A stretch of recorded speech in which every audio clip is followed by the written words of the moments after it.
Can y'all tell by my hoodie that I got on and what it says, how I'm feeling and what I am? And I just want to let y'all know you're blessed as well. Being blessed is not about what you have. Just waking up is being blessed because there is somebody somewhere who is mourning the loss of a family, friend, co-worker, somebody that didn't wake up. So if you're watching this, you're blessed. I even take it a step further. I'm not just blessed just for the fact that God woke me up, but I'm blessed that He woke me up in my right mind. He woke me up being able to see, even though I have to wear these, but that's okay. I'm still able to see. Um, Look, moving my hands, moving my body. Shoot, what's coming out my mouth? My voice, as well as me breathing His air. So when you get up in the morning, make sure you always give God thanks for Him covering you during the night and for Him waking you up. And for Him doing that, I have no choice but to show Him how much I love Him and how much I have to walk in His will, even if it's some things that I may not want to share at times. But this is how I give my gratitude back to Him, is by showing up and walking in what it is that I'm supposed to be walking in, my purpose. Anyway, who is in your circle? Because who you have in your circle, it really truly matters. Now, I know that, you know, God made us to interact with people. He did not make us to be by ourselves alone. So yes, we want to surround ourselves with people, but majority of the time we surround ourselves with people that we have no business being around. I know because I did it for a long time, a very long time. It's very important to be around people who are going to pour into you, who are going to encourage you, who are going to support you, who are going to pray for you. Yeah, it's all fun and games to be around people who you can have a good time with, who you can laugh with. But what about them times when you really truly need somebody? That is what's most important. Them times when you can reach out to the people that you know are going to be there. But make sure that you also reach out to them as well. Don't be a taker, be a giver. Make sure that it's an even exchange, okay?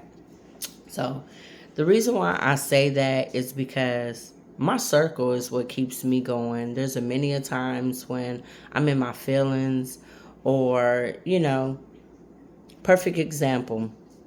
I was on the phone with one of my accountability partners. And so she was speaking about something that I felt in my spirit. So it was like, as she was talking, I was like, ooh, ooh, like, can I interrupt you? Can I speak? Can I talk? Because I felt it. I could relate. I could truly understand where it was that she was coming from. And this is why it's important as to the people that you have in your circle. Because you don't want to be talking to somebody who makes you feel worse than you're feeling at the moment when you're trying to confide in them. You want somebody that's going to make you feel like this is a safe space, a non-judgment space, where they could be open, they could be vulnerable, they could be transparent. Because truth be told, that is a problem in today's world. We are not transparent, we are not vulnerable enough, we are not open enough. And this is why our relationships are falling apart as it is. So, I'm not going to go into detail because that was between us, but she was just hitting on some things that I could really truly relate to because I've been there. So like I said, Your circle is very important because you might think that you're the only one dealing with it, and then you'll sit up here and talk to somebody and realize that they're dealing with the same thing, and then therefore you guys can encourage and uplift each other to keep pushing each other to keep going. That's what it's about. You want somebody who's going to be in your corner. You want somebody who's going to, like I said, support you, encourage you, pray for you, not somebody who's going to hold you back, who's going to stand in your way, who's going to stagnate you, who's going to be jealous of you, somebody who's not going to, even if they don't understand what it is that you're doing, they're still going to support you. They're not going to make you feel like, why would you want to do that, doubt you or anything like that. But I'm bringing this up because there's some things that I have been dealing with, and it made me see that I'm not the only person dealing with it.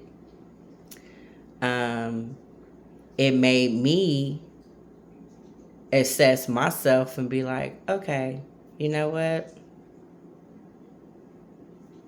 I get why I've been feeling this way.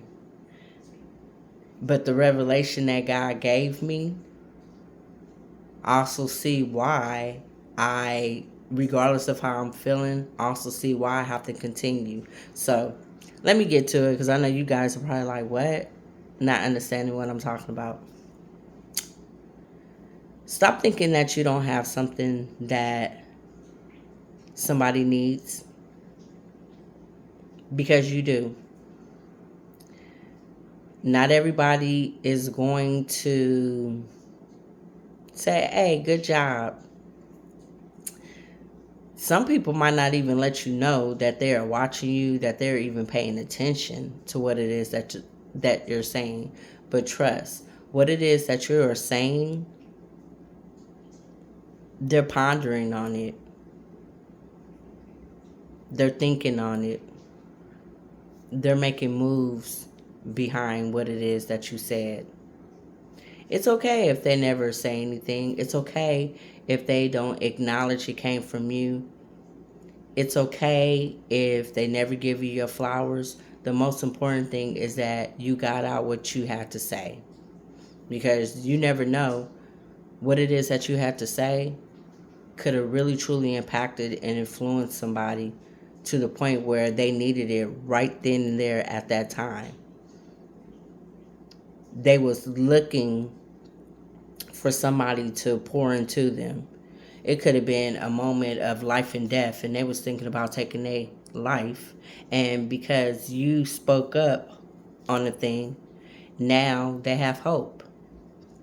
So never think that you're not being paid attention to. Never think that your words are not creating the impact. They're not influencing somebody. And I've also learned too that people want to see you be vulnerable. People want to see you be open and transparent. We live in a world today where everybody acts like they got it all together. They don't never have no problems. They don't never do anything wrong. That they do everything right. Majority of the time, the people who seem to appear like they have it all together be the ones that be all over the place. It's okay if you don't have it all together. I don't have it all together, but I'm getting it all together. That's what we're here for. We're here to grow together. We're here to love together. We're here to build together. We're just here so that we can just pour into people and support people, uplift people, give them the wisdom from the lessons that we've learned, give them the wisdom from the experiences of us having to bump our heads time and time and time and time again before it is that I actually got it this time.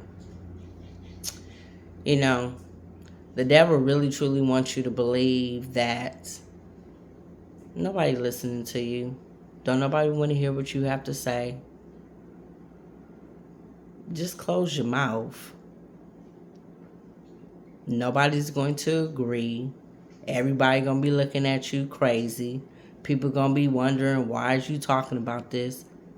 But the things that we're talking about is things that run across a lot of people's minds, but for whatever reason, they're too afraid to speak upon it. So when they come across somebody who's speaking this very same thing that they've been thinking and feeling, but don't have the courage to let it be known, that gives them hope. That lets them see, okay, I'm not by myself in this.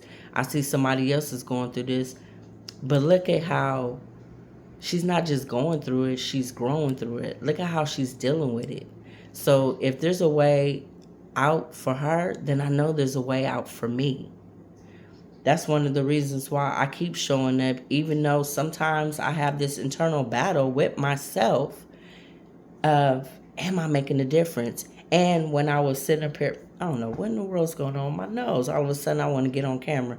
But when I was talking to this accountability partner, that's the revelation that God gave me through us communicating and talking. It's funny how you will be talking to somebody else, but then you talking to somebody else and you giving them some words of encouragement or words of wisdom. You're speaking back to yourself, and it's just like, that's the reason why I cannot stop. Because, no, I might not get the likes. I might not get the views, but it might just be one person that needed to hear what it is that I had to say. It might have been one person that was waiting on me to show up. And if I keep allowing those thoughts to plague me, just think about how many people that I'm letting down. Just think about how many people are missing out on getting their healing, on missing out on starting to love themselves, are missing out on wanting to grow, are missing out on wanting to be restored and wanting to rebuild their lives. So keep showing up. Keep coming. I don't care what it looks like. You're doing exactly what it is that you're supposed to be doing. Because like I said, there's going to be some people, they're never going to tell you. They're never going to congratulate you. They never going to give you your flowers. But trust, they watching and they learning and they taking it all in. And at the end of the day, that's the most important thing anyway, is, are you helping somebody? Are you using your life experiences? Are you using what it is that you have been through to be there for somebody else, to help somebody else with it? Think of it like this. What if you are to a person what you did not have, but you wish you had it? So think of it like that. Like you speaking to your kid. You're speaking to somebody that you just adore and that you love. Somebody that you just want to see them do better. That everything else, sometimes we got to tell our own selves, shh, shh. You got to quiet them thoughts in your head and be like, nope, I'm not listening to you. I'm not listening to you. Because if y'all didn't know, Satan can give you thoughts. Give you thoughts like, you ever been sitting up watching TV or doing something and all of a sudden you're like, where did that thought come from? That was Satan. Anything that contradicts that peace that God gives you, that certainty, that security, anything that goes against that, that is Satan. That is what he came to do. He came to distract you. He came to stop you from doing what it is that you're supposed to be doing, because he knows that by you not showing up, that's even more people who are going to stay in darkness, who are not going to get the healing that they need. So That's his whole end game. He doesn't want us all to be out here living in God's abundance. He does not want us all to be living out here being fruitful, walking in our power, the very thing that God gave us in the first place. I love y'all. Do not stop showing up, no matter what. I don't care if it's just 2 words that you have to say. Speak them 2 words with confidence. Speak them 2 words with boldness. Speak those 2 words like they was just the best thing since sliced white bread. And these 2 words were going to save somebody's life. So I love y'all, and I will be back.